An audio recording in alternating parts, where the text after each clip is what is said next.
After an unfortunate accident, astronaut and botanist Mark Watney is mistakenly left on Mars, where he must live by himself for 2 years until a rescue mission can try to save him.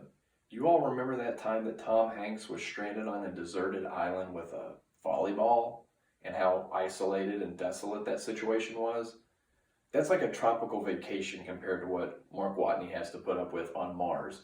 He is completely alone, millions of miles from the nearest human, and he has no way to communicate. If that isn't a cool setup to a movie, I don't know what is. And the clock is ticking the whole time he's there. There is no oxygen on Mars, and he's got a limited supply. There's no food on Mars, and he's got a limited supply. There's no way to tell people back home that he's alive, so time is of the essence.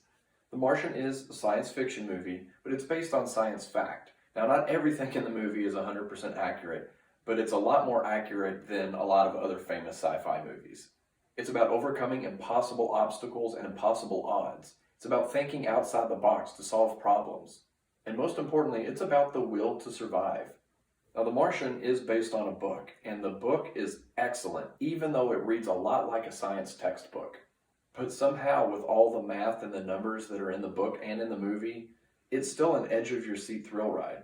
And like most movies, it's not as good as the book, but it is really, really close, and that in itself is a huge, impressive feat. Now sure, there are a few moments where the audience is going to have to suspend some disbelief, and there are some of those big blockbuster cheesy one-liners, but the journey is so fun and full of a great cast portraying interesting and smart innovators. You're not going to mind. It doesn't happen often in the movies, and it happens even less often in real life.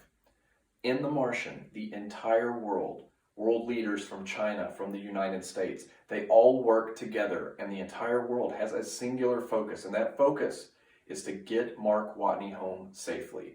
This is a movie of hope, and it's incredible.